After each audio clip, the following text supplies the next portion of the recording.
దేవుని వాక్యాన్ని వినడానికి దేవుడు మనకిస్తున్న సమయాన్ని బట్టి ఎంతైనా వందనస్తులుగా ఉన్నాం. ఎందుకనంటే ఈ దినాల్లో వాక్యం సరిగా బోధించేవారు లేరు. రెండవదిగా సరిగా బోధిస్తుంటే వినేవారు లేరు. మూడవదిగా విన్న వాక్యాన్ని సద్వినియోగం చేసుకునేవారు లేరు. కానీ దేవుడు తన మహాకృపను బట్టి మన సంఘానికి కొంతమందికైనా అటువంటి భాగ్యం దొరికింది. దానిని బట్టి మనం ప్రభువుని ఎంతగానో స్తుతించబద్దులమై ఉన్నాం. ఈ విధంగా మనం ఇంతవరకు ఫిలోమోను పత్రికలైతేమి, ఫిలిప్పీ పత్రికలైతేమి అనేక మంది దైవదాసులు మాట్లాడుతూ ఉండగా మనం విన్నాం.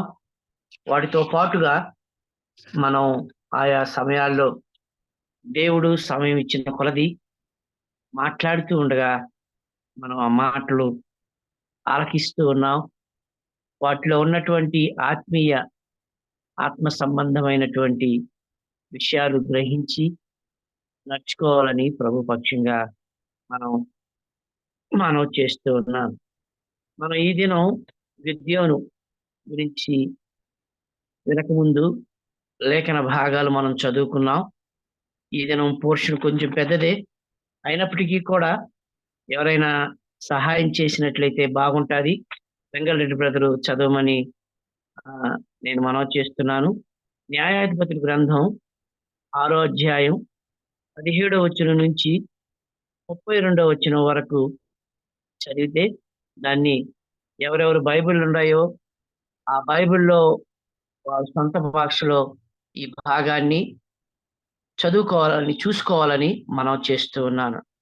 ನ್ಯಾಯಾಧಿಪತಿ ಗ್ರಂಥ 6ನೇ ಅಧ್ಯಾಯ 17ನೇ ವಚನದಿಂದ 32ನೇ ವಚನ ವರೆಗೂ వెంగళరెడ్డి బ్రదర్ చదువుతాడు, ఓದ್ತಾರೆ. దయವಿಟ್ಟು గమనిಸಬೇಕಾಗಿ ನಾನು ಕೇಳುವಂತವನಾಗಿದೆ. చదవండి బ్రదర్. 15 వర్స్ నుంచి కదా బ్రదర్? 17 నుంచి. ఓకే. అందుకు అతడు, నా ఎడల నీకు కటాక్షం కలిగిన ఎడల నాతో మాట్లాడుచున్న వాడు నీవే అని నేను తెలుసుకున్నట్లు నాకు ఒక సూచన కనపరచుము. నేను నీ యొద్దకు వచ్చి నా అర్పణమును బయటికి తెచ్చి నీ సన్నిధిని దాన్ని పెట్టి వరకు ఇక్కడి నుంచి వెళ్ళకుమి అని వేడుకొనగా ఆయన, నీవు తిరిగి వచ్చే వరకు నేను ఉండేది నన్ను. అప్పుడు గిద్యోను లోపలికి పోయి ఒక మేకపిల్లను తుమ్మిడి పిండితో పొంగని భక్ష్యమును సిద్ధపరిచి ఆ మాంసమును గంపలో ఉంచి అది వండిన నీళ్లను కుండలో పోసి ఆయన కొరకు ఆ మస్తకి వృక్షము కింద దాన్ని తీసుకుని వచ్చి దగ్గర ఉంచగా దేవుని దూత ఆ మాంసమును పొంగని భక్ష్యములను పట్టుకొని రాతి మీద పెట్టి నీళ్లు పోయమని అతనితో చెప్పెను. అతడు అలాగ చేయగా యెహోవా దూత తన చేతనున్న కర్రను చాపి దాని కొనతో ఆ మాంసమును ఆ పొంగని భక్ష్యమును ముట్టినప్పుడు అగ్ని ఆ రాతిలో నుండి వెడలి ఆ మాంసమును పొంగని భక్ష్యమును కాల్చివేసును. అంతటా యెహోవా దూత అతనికి అదృశ్యమాయెను. గిద్యోను ఆయన యెహోవా దూతను తెలుసుకొని, ఆహాహా, నా ఏలినవాడా, యెహోవా ఇందుకే కదా నేను ముఖాముఖిగా యెహోవా దూతను చూచితినెను. అప్పుడు యెహోవా, నీకు సమాధానము, భయపడకము, నీవు చావని అతనితో సెలవిచ్చెను. అక్కడ గిద్యోను యెహోవా నామమున బలిపీఠమును కట్టి దానికి యెహోవా సమాధానకర్త అని పేరు పెట్టెను. నేటి వరకు అది అబీయెజ్రీయుల ఒఫ్రాలో ఉన్నది. మరియు ఆ రాత్రి యందే యెహోవా నీ తండ్రి కోడెను అనగా 7 ఏండ్ల రెండవ ఎద్దును తీసుకుని వచ్చి నీ తండ్రి కట్టిన బయలు యొక్క బలిపీఠమును పడగొట్టి దానికి పైగానున్న దేవతా స్తంభమును నరికివేసి తగిన ఏర్పాటుతో ఈ బండకొనను నీ దేవుడైన యెహోవాకు బలిపీఠం కట్టి ఆ రెండవ కోడెను తీసుకుని వచ్చి నీవు నరికిన ప్రతిమ యొక్క కర్రతో దహన బలి నర్పించమని అతనితో చెప్పెను. కాబట్టి గిద్యోను తన పనివారిలో 10 మందిని తీసుకుని వచ్చి యెహోవా తనతో చెప్పినట్లు చేసెను. అతడు తన పితరుల కుటుంబమునకు ఆ ఊరి వారికి భయపడినందున పగలు దాన్ని చేయలేక రాత్రి వేళ చేసెను. ఆ ఊరి వారు వేకువనే లేచినప్పుడు బయలు యొక్క బలిపీఠము విరగ్గొట్టి ఉండెను. దానికి పైగానున్న దేవతా స్తంభం పడదోయబడి ఉండెను. కట్టబడిన బలిపీఠం మీద రెండవ అర్పింపబడి ఉండెను. అప్పుడు వారు ఈ పని ఎవరు చేసినది ఒకరితోనొకరు చెప్పుకుని విచారణ చేసి వెతకి యోవాషు కుమారుడైన గిద్యోను ఆ పని చేసినట్లు తెలుసుకొండ్రి. కాబట్టి ఆ ఊరి వారు, నీ కుమారుడు బయలు యొక్క బలిపీఠం పడగొట్టి దానికి పైగానున్న దేవతా స్తంభం పడదోసింది గనుక అతడు చావవలెను. వాని బయటికి తెమ్మని యోవాషుతో చెప్పగా యోవాషు తనకు ఎదురుగా నిలిచిన వారందరితో, మీరు బయలు పక్షముగా వాదింతురా, మీరు వాని రక్షించుదురా, వాని పక్షముగా వాదించి వాడు ఈ ప్రొద్దున్నే చావవలెను. ఎవడో వాని బలిపీఠము విరగొట్టిన గనుక వాడు దేవత అయినందున తన పక్షం తానే వాదించవచ్చును. ఒకడు తన బలిపీఠమును విరుగ్గొట్టినందున అతనితో బయలు వాదించుకొనమని చెప్పి ఆ దినమున అతనికి యెరుబ్బాబెలు అని పేరు పెట్టెను. చాలా వందనాలు కదా. మనం ఈ చదువుకున్న భాగం సుదీర్ఘమైంది. అయితే 2 పాఠాలు దీంట్లో ఉంటా ఉన్నాయి. వాటిని మనం శ్రద్ధగా ఆలకించాలని మనం చేస్తున్నాను. 17వ వచనం నుంచి 24 వరకు ఒక పాఠం అయితే, 25 నుంచి 32 వరకు ఒక పాఠం అయింది. దేవుడు మనకు సహాయం చేసిన కొలది 2 ముగించుకుందాం. లేదైతే ఒకటి మాత్రమే మనం చూద్దాం. గత వారంలో మనం చూసినట్లయితే గిద్యోన్ని ఎందుకు దేవుడు ఏర్పాటు చేసుకుంటూ ఉన్నాడో మనం చూస్తా వచ్చాం. సామాన్యమైన వ్యక్తిని అసామాన్యుడుగా, ఆర్డినరీ వ్యక్తిని ఎక్స్ట్రార్డినరీగా దేవుడు ఎన్నుకోవాలని అనుకుంటే, ఆ వ్యక్తిలో తన యొక్క వ్యక్తిగత జీవితం లేకపోతే ప్రైవేట్ లైఫ్ చూస్తాడు. ఆ యొక్క జీవితాన్ని చూసి దేవుడు ఎన్నుకుంటాడనేది మనం చూసాం. ఒక సామాన్యమైన వ్యక్తి దేవుని చేతిలో పడ్డప్పుడు దేవుడు ఏ విధంగా ఆ వ్యక్తిని అసమానుడుగా వాడుకుంటాడో అనేది మనం చూస్తా వస్తూ ఉన్నాం. ఈ సందర్భంగా గానుగ చాటున దాక్కుని గోధుమలను దుళ్ళగొడుతున్నటువంటి గిద్యోన్ని మనం చూసాం.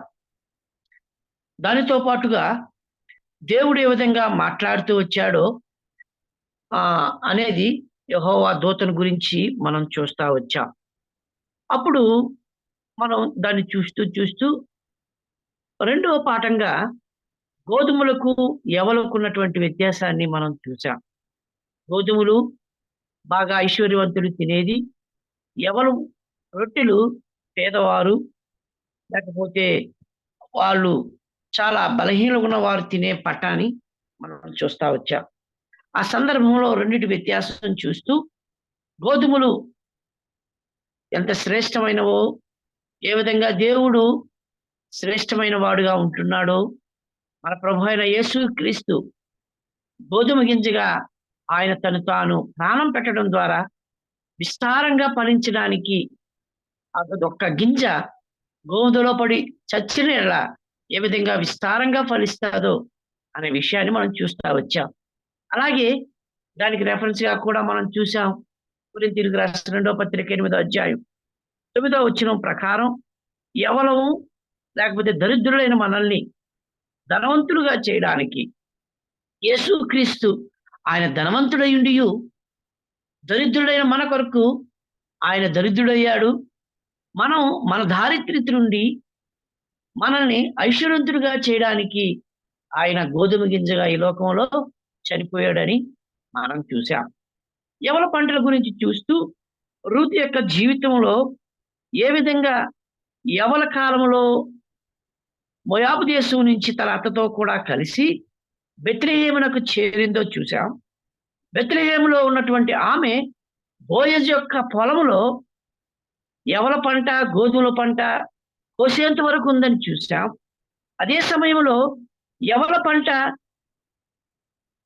ముగింపులో బోయజుని కలిసిందని చూసాం. అయితే గోధుమ పంట ఎప్పుడు తిన్నదంటే బోయజును పెళ్లి చేసుకున్నప్పుడు ఆమె గోధుమ పంటతో తృప్తిపరచబడ్డాది అని మనం చూస్తా వచ్చాం. అనగా ఒక పాపి బోయజు లాంటి బలవంతుని చేతిలో, బోయజు లాంటి సమీప బంధువు చేతిలో పడితేనే, ఆ బోయజు పరమ బోయజును మన ప్రభు చేతిలో పడితేనే అతడు ధనవంతుడుగా ఆయన వంశవృక్షంలో చేరేవారుగా ఉన్నారని మనం చూస్తా వచ్చాం.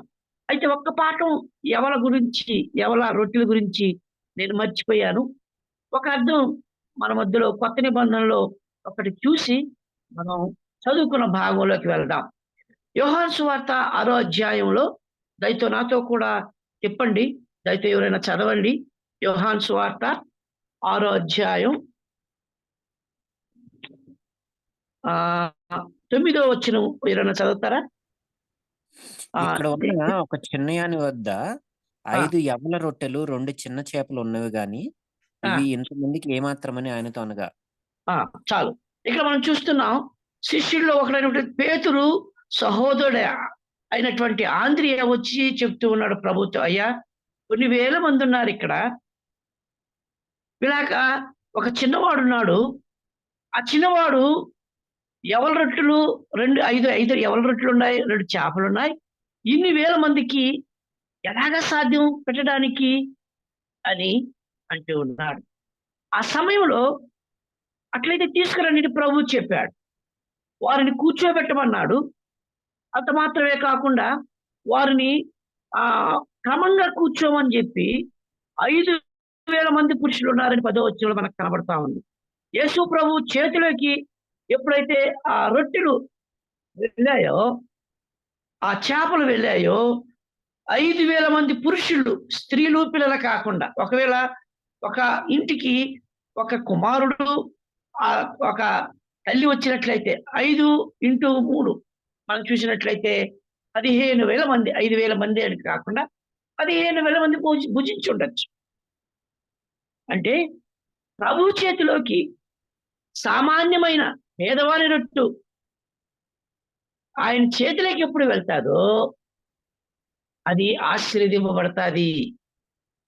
అది అనేకులకు తృప్తికరంగా ఉంటాది. ఒక పాఠం. రెండో పాఠం, ఆయన మనం చూసినట్లయితే విరిచి వడ్డించాడు.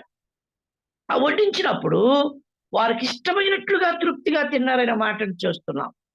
ఒక వ్యక్తి విరవబడినప్పుడే, లేకపోతే దేవుని సన్నిధిలో తను తాను విరవబడినప్పుడే ఇతరులకు తృప్తినిచ్చేవాడుగా ఉంటున్నాడు. అలాగా విరవడకపోతే అందుకనే కదా, అంటే విరిగి నలిగిన జీవితం అని ఇక్కడ మనం చూస్తున్నాం.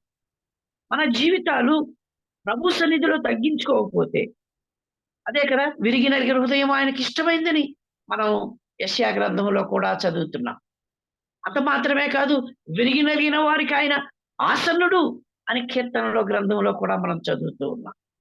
కనుక ఆ విధంగా ప్రభు చేతిలోకి వెళ్ళి మనం తగ్గించుకున్నప్పుడు, మనల్ని విరిచి మనలో ఉన్నటువంటి కల్మషాన్ని తీసివేసి ఆయన తృప్తిగా, ఇతరులు తృప్తిపరిచేవాడుగా మన ద్వారా ఉపయోగించుకునేవాడుగా ఉంటున్నాడు.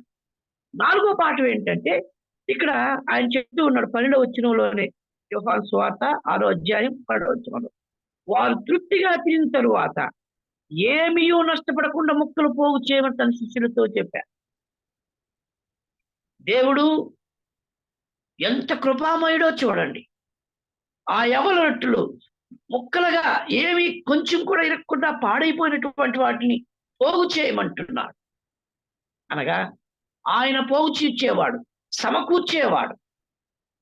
12 గంపలు ఎత్తినట్లుగా మనం చూస్తా ఉన్నాం. మనం చూసినట్లయితే దీంట్లో కూడా చాలా ఆత్మీయ పాఠాలు ఉంటా ఉన్నాయి. ఎప్పుడైతే ఆయన చేతిలో మనం విరవబడ్డామో తృప్తినిచ్చేవారిగా ఉన్నాం, సమకూర్చేవాడుగా ఉన్నాడు. అంత మాత్రమే కాకుండా ఆయన ఎంతమంది శిష్యులు ఉన్నారో అన్ని గంపలు ఎత్తుకోబోయేవారుగా. ఎంత ఆశీర్వాదకరం.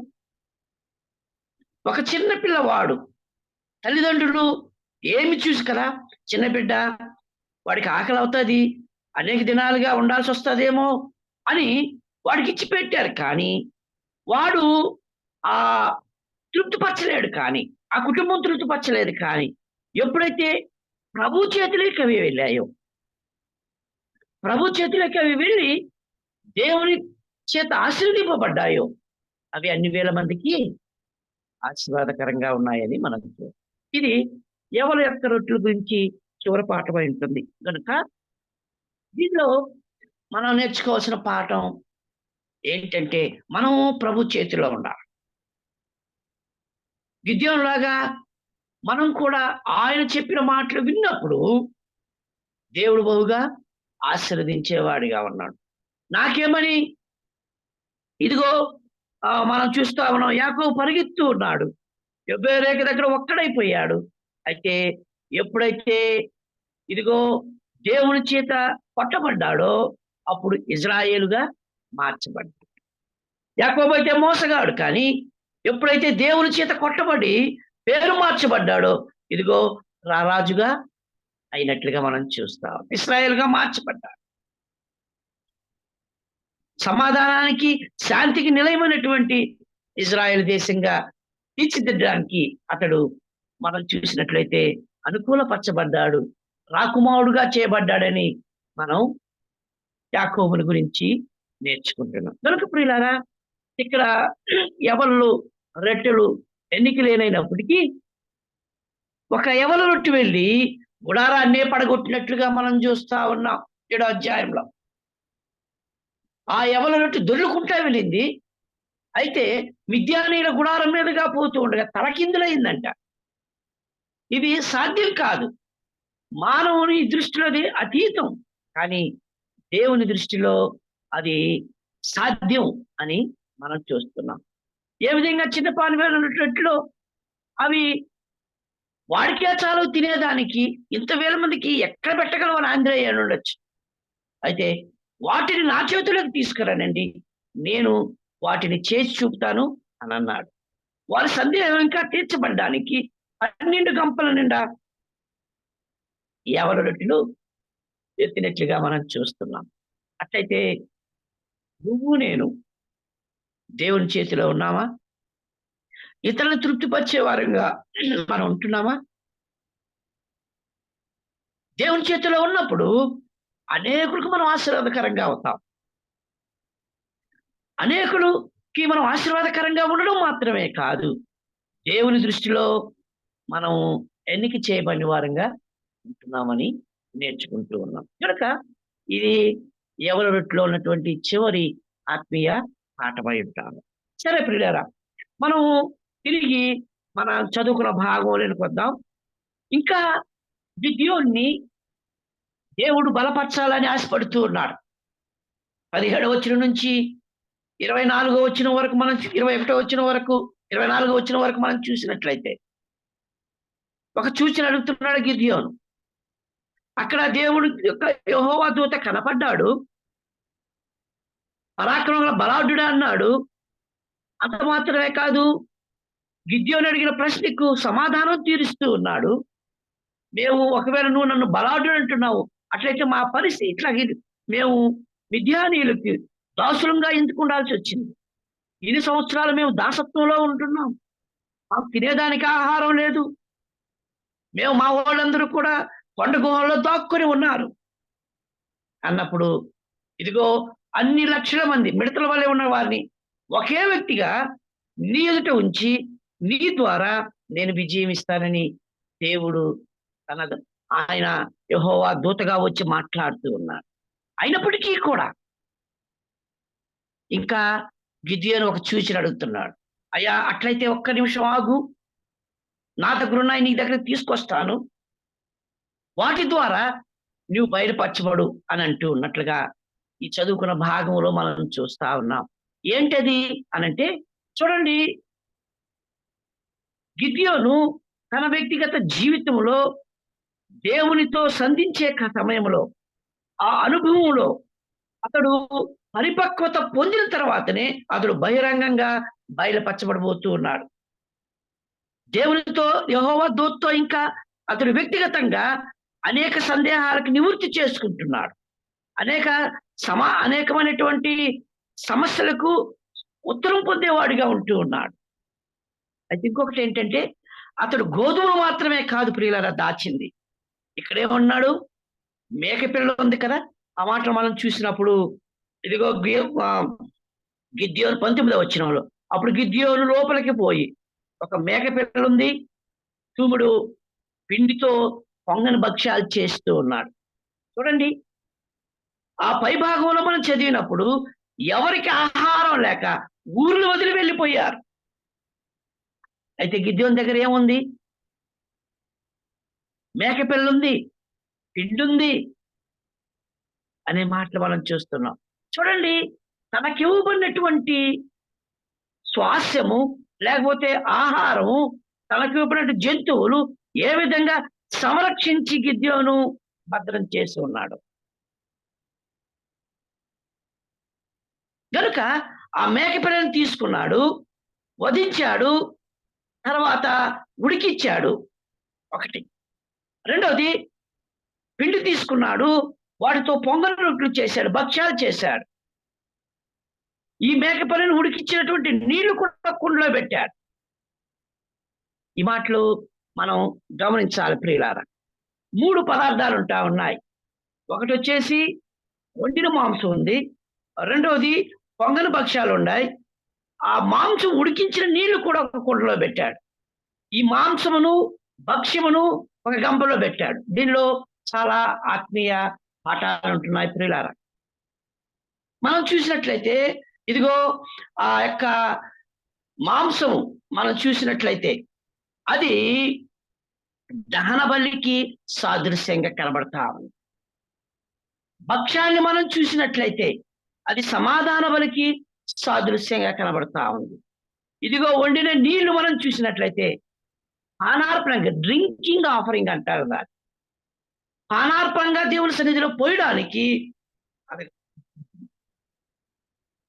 ఈ మాటలు మనం చూసినప్పుడు ప్రియులారా, ఇదిగో ఈ 3 అక్కడ అనగా యెహోవా దూత కనబడినప్పుడు ఏ విధంగా తను తాను సంపూర్ణంగా దేవుని సన్నిధిలో ఆయనకు అప్పగించుకుంటున్నాడో గిద్యోని యొక్క జీవితంలో నుంచి మనం నేర్చుకుంటూ ఉన్నాం. దహన బలి అర్పిస్తున్నాడు, సమాధాన బలి అర్పిస్తున్నాడు, అనార్పణంగా తను తాను దేవుని సన్నిధిలో పోయబడుతూ ఉంది. ఒకటి. రెండవది మనం చూసినట్లయితే ఇంకొక పాఠం ఏంటంటే గంపలో పెడుతూ ఉన్నాడు. గమనించండి కదా, ఆ మాటలు మనం చూసినట్లయితే 19వ వచనంలోనే కదా, తూమిడి పిండితో మేకపిల్లను, తర్వాత తూమిడు పిండితో పొంగని భక్షణం సిద్ధపరిచి ఆ మాంసమును గంపలో ఉంచి అనే మాటని చూస్తాం. గంపలో ఉంచడం అంటే ఒక ప్రత్యేక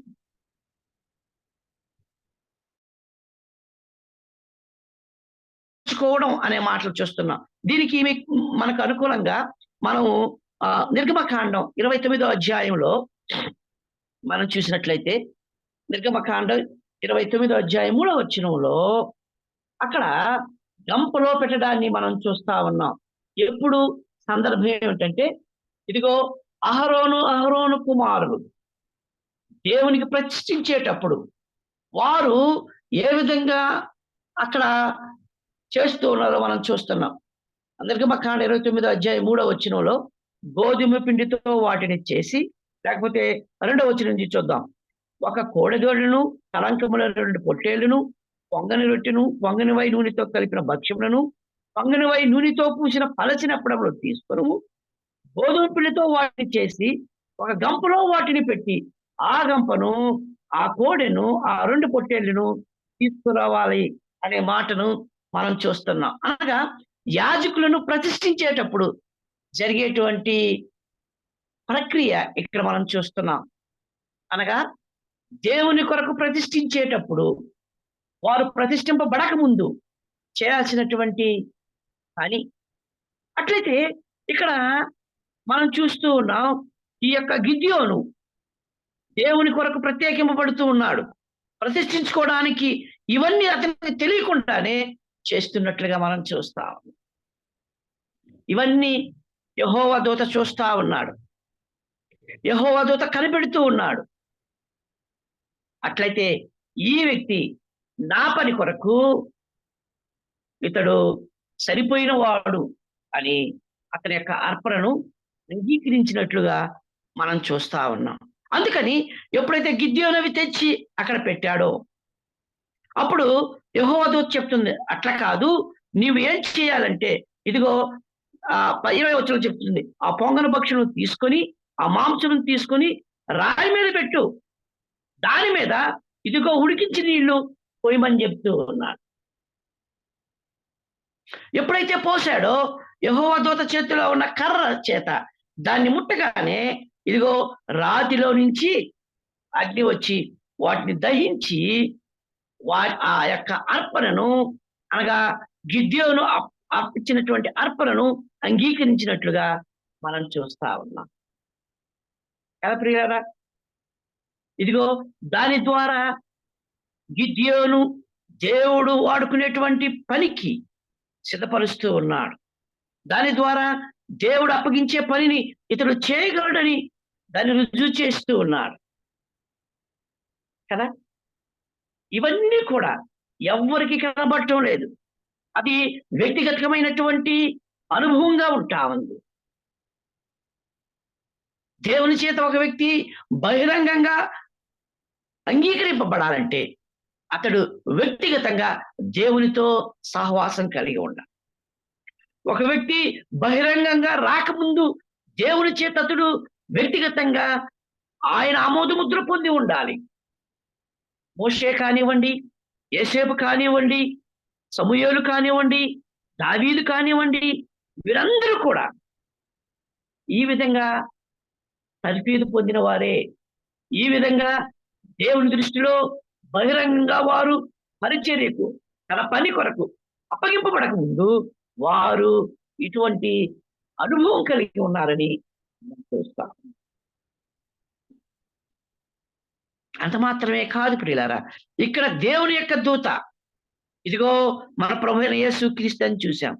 ఎప్పుడైతే ఇదిగో ఆ రాత్రి ముట్టాడో ఆ సమయంలో అగ్ని వచ్చింది. ఒకానొక సమయంలో మోషే రాయిని కొట్టాడు ప్రియులారా. కొడితే అక్కడ నీళ్లు వచ్చాయి. దీన్ని ముట్టాడు, అక్కడ కొట్టాడు. సందర్భం చూడండి. వాస్తవంగా మోషే చాలా కోపంలో ఉన్నాడు ఆ సమయంలో. నువ్వు మాట్లాడు మోషే, నీళ్లు వస్తాయన్నాడు. అయితే అతడు విసుగు చెంది దానిని కొట్టినట్లుగా ఇశ్రాయేలు మీద కోపం అక్కడ 2 సార్లు కొట్టాడని మనం చూస్తా ఉన్నాం. కొట్టబడినటువంటి మన ప్రభు మన నిమిత్తం, మన పాపం నిమిత్తం ఆయన అప్పగింపబడ్డాడు.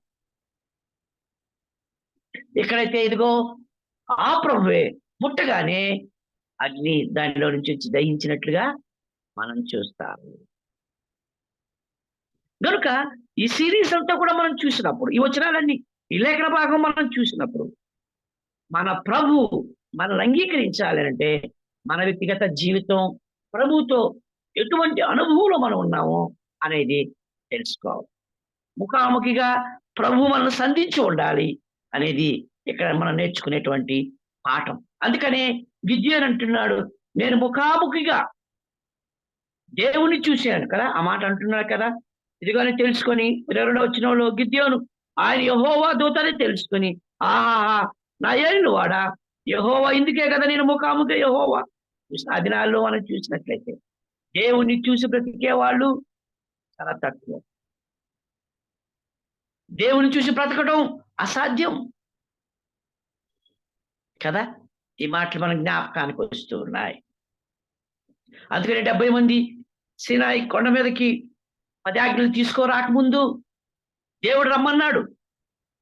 అయితే మోషేతో ఇక్కడికి ఎక్కి రమ్మని అన్నప్పుడు అది చూసి మేము చచ్చిపోతాం, నువ్వు వెళ్ళు అని మోషేని మాత్రం పైకి పంపినట్లుగా మనం చూస్తా ఉన్నాం.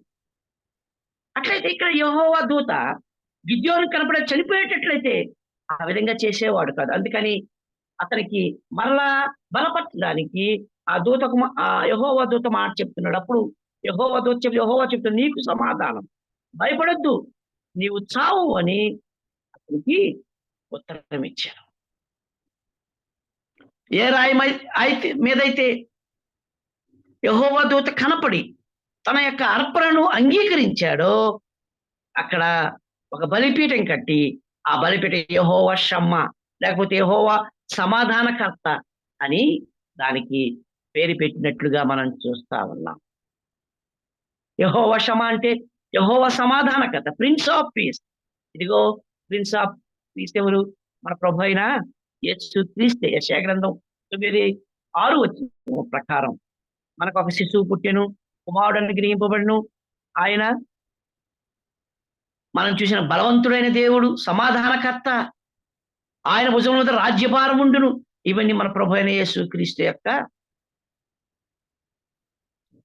మాటలు అనే మాటలు చూస్తున్నాం. కనుక ఆయన మనం చూసినట్లయితే సమాధానకర్త అయినాడు. అందుకని మనం చూస్తా ఉన్నాం, మనకు సమాధానకర్త మాత్రమే కాదు, మనం దేవునితో సమాధానపరచబడ్డాం. ఇదిగో మనం చూసినట్లయితే ఆయన మనకు దేవునితో సమాధానం కలిగి ఉన్నాం. ప్రభు అయిన యేసుక్రీస్తు ద్వారా మనం తండ్రితో సమాధానపరచబడ్డాం. కొలస్సీ పత్రికలో మనం చూసినట్లయితే ఆయన చిందించిన రక్తం ద్వారా మనం దేవునితో సమాధానపరచాలని ఆయనకు అభీష్టమాయను అనే మాటలు చూస్తాం. ఆయన కోరికదే. ఒకప్పుడు సమాధానం లేదు. కారణం మన పాపాలు మనకు అడ్డం వచ్చాయి.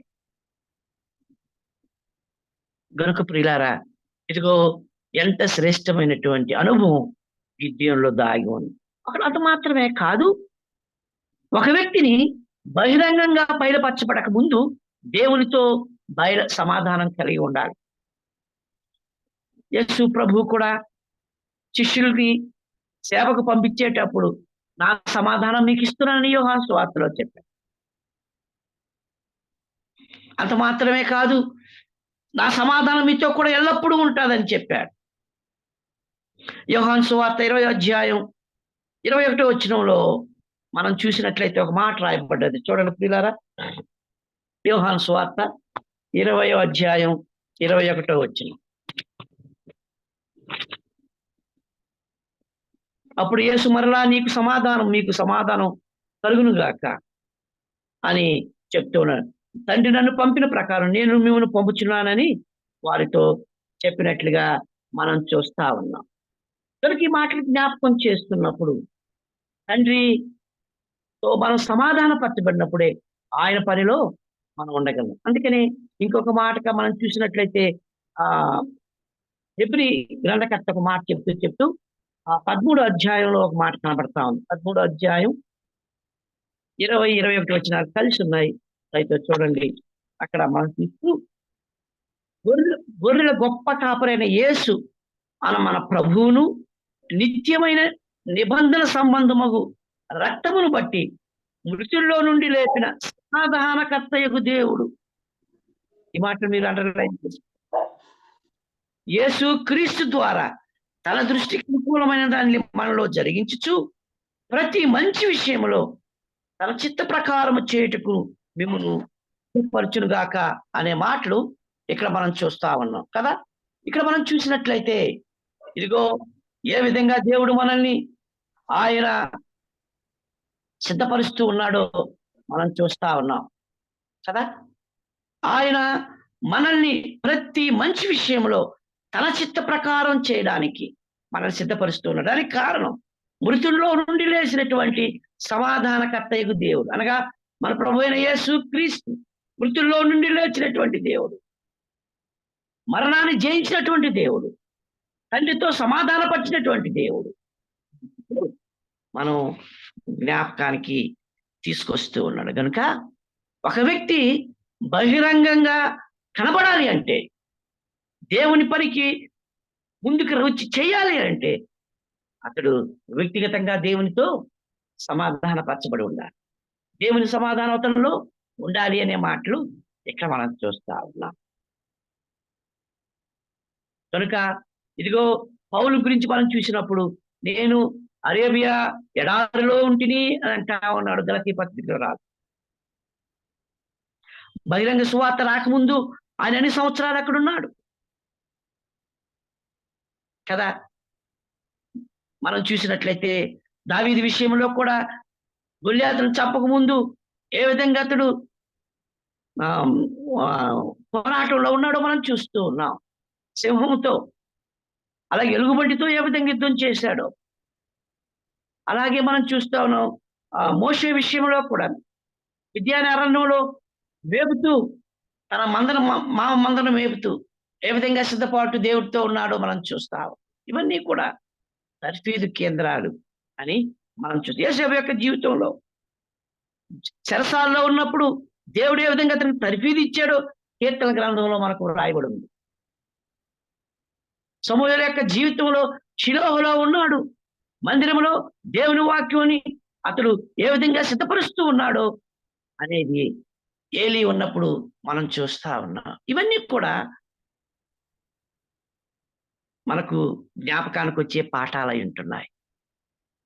గలికి రాత్రికాల సమయంలో ఏ విధంగా గిద్యోనుని తన వ్యక్తిగత జీవితంలో దేవుడు ఏ విధంగా బహిరంగంగా బయలుపరచబడక ముందు సిద్ధపరుస్తూ ఉన్నాడో మనం చూస్తున్నాం. కనుక మన private life, public life public life కాకముందు ప్రైవేట్ లైఫ్ ఎలా ఉందో ఒకసారి పరిశీలన చేసుకో. అందుకని 25వ వచనంలో ఆ రాత్రి ఎందే దేవుడు మరలా గిద్యోనికి ప్రత్యక్షం అవుతూ, ఇక్కడ చూడండి 25 నుంచి 32 వరకు మనం చూసాం భాగంలో ఏ విధంగా అతడు బహిరంగంగా తాను బయలుపరచబడుతూ ఉన్నాడో మనం చూస్తా ఉన్నాం. ఏం చెప్తున్నాడు? మొదట నీ తండ్రి ఇంట్లో నుండే ప్రారంభం అవ్వాలంటున్నాడు. మొదట నీ ఇంటి నుండే నీవు బహిరంగపరచబడాల. మొదట నీ ఇంట్లో ఉన్నది అశుద్ధమైంది తీసివేయాల. మొదట నీ ఇంట్లో ఉన్నదాన్ని పవిత్రపరచబడాల అని మనం చూస్తా ఉన్నాం. కనుక ఇక్కడ మనం చూస్తున్నాం, ఇదిగో తండ్రి కట్టిన బయలు యొక్క బలిపీఠం ఉందని చూస్తా ఉన్నాం. ఆ బయలు బలిపీఠం ఉండకూడదు ఇంట్లో. అది దేవునికి దూరంగా ఉండాలి. దేవునికి ప్రత్యేక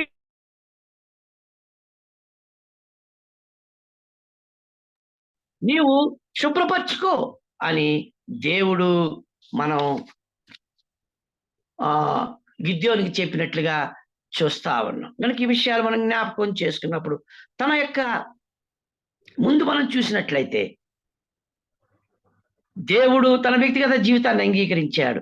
ఇప్పుడు ఇదిగో లేవీయుడుగా, యాజకుడుగా అర్పణ అర్పించాడు. అట్లయితే లేవి చేసింది ఏం చేశాడు? మనం చూస్తున్నాం, తెగ నరికాడు అనే మాటలు చూస్తా ఉన్నాం. ఒక మాటలు ఈ రాత్రికాల సమయంలో జ్ఞాపకానికి వస్తూ ఉన్నాయి. ద్వితీయోపదేశ కాండంలో లేవీని గురించి మోషే చెప్తూ 8-9 వచనాల్లో ఏం రాయబడ్డదో చూడండి. ద్వితీయోపదేశ Deuteronomy chapter 8 and chapter 33 verse 8 and 9. ద్వితీయోపదేశ కాండం, ధర్మోపదేశ కాండ 33వ అధ్యాయ మనం చూసినట్లయితే 33వ అధ్యాయం 9వ వచనాన్ని మనం చదువుకుందాం. అతడు అనగా లేవిని గురించి 8వ వచనంలో చెప్తూ ఉన్నాడు దైవజనుడైన మోషే, నేను వాడిని ఎరుగుదును, తన తండ్రిని గూర్చియు తన తల్లిని గూర్చియు అనేను, తన సహోదరులను లక్ష్య పెట్టలేదు, తన కుమారులని ఎంచలేదు, వారు నీ వాక్యమును బట్టి నీ నిబంధనను గైకొనిరి. ఈ మాటలు జ్ఞాపకం చేసుకోండి ప్రియులారా. అతడు తన తల్లిని లక్ష్యం చేయలేదు, తండ్రిని లక్ష్యం చేయలేదు, తన సహోదరుని లక్ష్యం చేయలేదు. దేనిని అతడు లక్ష్యించాడు? దేవుడిచ్చిన వాక్యాన్ని బట్టి ఆ నిబంధనను గైకొన్నాడు అనే మాటను చూస్తుంది. ఇక్కడ యెహోవా ప్రత్యక్షమైనప్పుడు ఏం చేయమన్నాడో ఇది గిద్యోను చేస్తూ ఉన్నాడు. ఎంత శ్రేష్టమైన మాట చూడండి. ఏం చేస్తున్నాడు? ఇదిగో నీ తండ్రి నీ ఇంట్లో ఒక బలిపీఠాన్ని పెట్టున్నాడు, అది అశుద్ధమైంది. నీవు ఇక్కడ నాకు బల్లనిచ్చావు, మరొక బల్ల నీ తండ్రి ఇంట్లో ఉంది, గమనించు అంటూ ఉన్నాడు. కాబట్టి ఆ బల్లని లేకపోతే ఆ బలిపీఠాన్ని పడగొట్టాలి. ఈ మాటలు మనం జ్ఞాపకం చేసుకోవాలి ప్రియులారా. ఏం చేశాడు కదా? 10 మందిని తీసుకున్నాడు, పగులు చేయడానికి భయపడ్డాడు. ఇదిగో ఆ రాత్రి దేవుడు మాట్లాడిన తర్వాత ఒక మాట మాట్లాడుతున్నాడు. దేవుడు ఏం మాట్లాడు చూడండి, గమనించండి.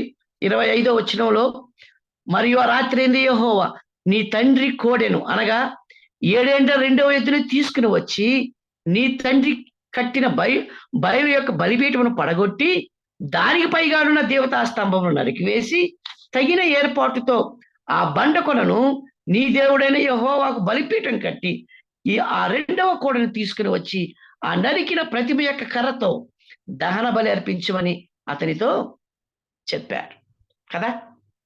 ఇప్పుడు బహిరంగంగా కనబడుతూ ఉన్నాడు గిద్యోను. ఆ సమయంలో పగలు చేయలేక 2వ రాత్రి ఏం చేస్తూ ఉన్నాడో చూస్తా ఉన్నాం. ఒకటి. రెండవది, ఎన్ని సంవత్సరాల నుంచి ఆ మిద్యానీయుల చేత అనపబడ్డారు ఇశ్రాయేలీలు? మనం 6వ అధ్యాయం మొదటి భాగంలో 7 సంవత్సరాలు వారు ఇశ్రాయేలీయులు మిద్యానీయుల చేత వారు అనపబడ్డారు, లేకపోతే అనసబడ్డారని మనం చూస్తా ఉన్నాం. అయితే ఈ కోడి దూడ రెండవ కోడిని మనం గమనిస్తున్నప్పుడు ఎప్పుడు పుట్టింది అది కదా? 7 ఏండ్ల రెండవ ఎద్దుని తీసుకున్నాడు. దేవుడు ఒక పనిని చేయకముందు ఎంత ముందుగానే ఏర్పాటు చేసి ఉంటాడు అనే మాటను చూస్తున్నాం. ఎప్పుడు మిద్యానీయులు దండెత్తి ఇశ్రాయేలు మీదకి వచ్చారో అదే దినాన ఈ కోడి దూడ పుట్టి ఉంది గిద్యోని ఇంట్లో. అట్లయితే ఆ గిద్యోనితో కోడి దూడని తో కూడా గిద్యోని కూడా దేవుడు ఎన్నుకుని ఉన్నాడు ప్రియులారా. దేవుని యొక్క ప్రణాళిక, దేవుని యొక్క ఏర్పాటు ఎంత దూరంగా ఉంటుందో మనం చూస్తాం. అందుకని ఎఫెసీ పత్రికలో జగత్తు పునాది వేయ కదా, ఆయన మనలను ఆ ప్రియుని యందు ఎన్నుకున్నాడు. ఎంత శ్రేష్టమైన మాటలు. 7 సంవత్సరాలకు ముందు మిద్యానీయులు వచ్చి అక్కడ ముట్టడి వేసుంటే 7 సంవత్సరాల కింద ఇశ్రాయేలు అవిధేయులయ్యారు, అవిశ్వాసులయ్యారు, దేవుణ్ణి తృణీకరించారు, దేవునికి దూరంగా వెళ్ళారు. అప్పుడే పుట్టింది ఆ కోడి దూడ. దేవుని యొక్క ప్రణాళిక చూడండి. 7 సంవత్సరాల క్రితం మిద్యానీయులు వస్తారు, దండెత్తి వస్తారు, ఇశ్రాయేల్ అణచివేస్తారు, ఆహారం లేకుండా చేస్తారు.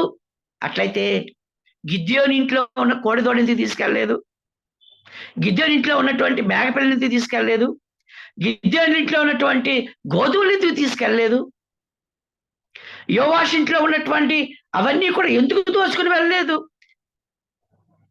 ఎంత ఆశ్చర్యకరుడు మన దేవుడు. ఏ విధంగా ఆ కుటుంబాన్ని సంరక్షించాడో మనం చూస్తాం. ఏదైనా కూడా అన్ఎక్స్పెక్టెడ్ గా జరగదు ప్రియులారా. దేవుని యొక్క ఏర్పాట్లో సమస్తము జరుగుతుందని మనం చూస్తున్నాం. ఆయనకి తెలియకుండా కదా 139వ కీర్తన రాస్తూ కీర్తనాకారుడు అంటాడు, నా తల్లి గర్భంలోనే నేను పిండంగా ఉండంగానే నీవు నన్ను చూసావు, నేను వెళ్ళడం నీకు తెలుసు, నా యొక్క తలంపులకు ఆలోచన రాకముందే నువ్వు ఎరిగి ఉన్నావు. 139వ కీర్తన అంతా కూడా తన వ్యక్తిగత జీవితంలో నేను ఎక్కడికి వెళ్ళి దాక్కుంటాను, నీకు నేను మారుగా ఉండగలనా అని కీర్తనాకారుడు అంటూ ఉన్నాడు. అలాగా గిద్యోని యొక్క జీవితంలో కూడా మనం చూసినప్పుడు ఇదిగో ఆ 7 ఏండ్లు మిద్యానీయులు రాకముందే అనగా స్వాధీనం పరుచుకోకముందే ఈ యొక్క కోడి దూడ గిద్యోని ఇంట్లోనే ఉంది. ఎంత ఆశ్చర్యకరుడు దేవుడు, ఎంత గొప్పవాడు దేవుడు. గిద్యోని ఏర్పరచక ముందే నీ ఇంట్లోనే ఉందయ్యా కోడి దూడ. ఎప్పుడు పుట్టింది? మిద్యానీయులు మీ దేశాన్ని స్వతంత్రించక ముందే పుట్టిందయ్యా. దేనికోసం? ఇదిగో నా కొరకు దహన బలి ఇవ్వడానికి.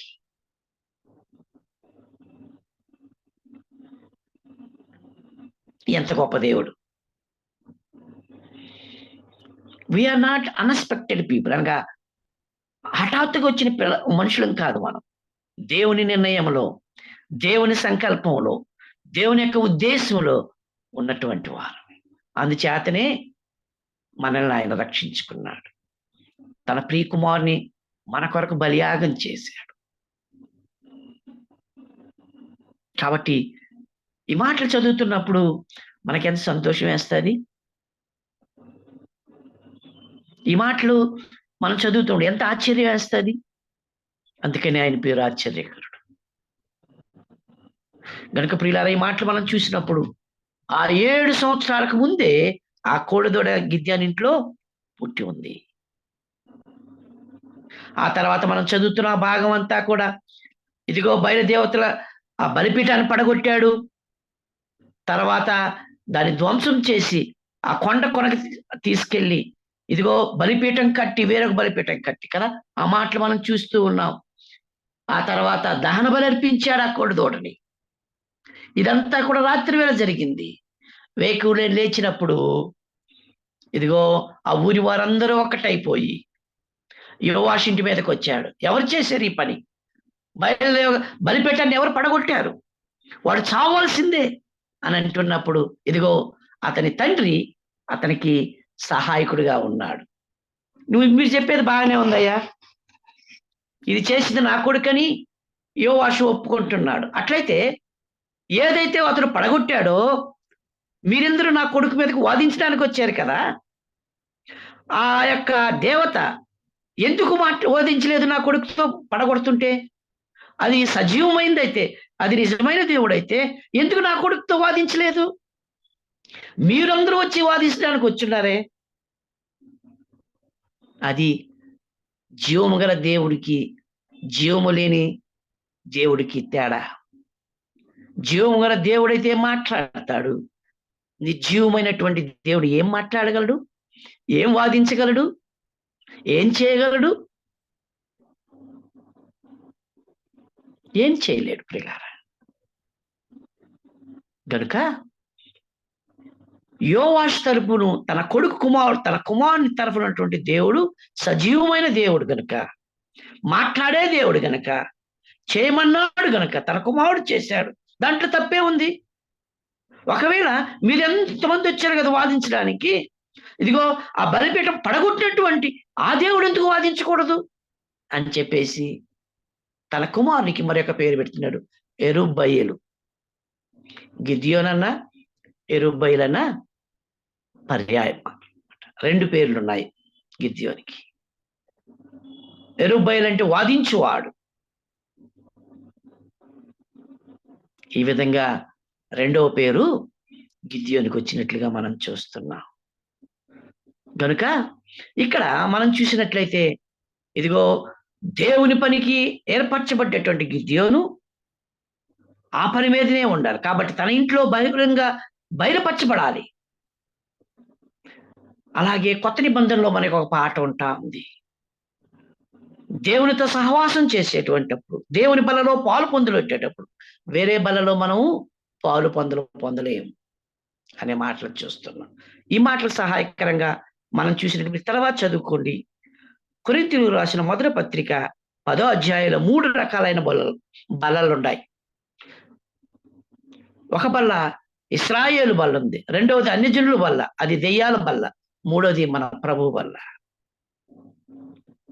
అన్యజనుల బలలో పాలు పొందులు పోయేవాడు దెయ్యాల బలలో సహవాసం కలిగి ఉన్నాడు.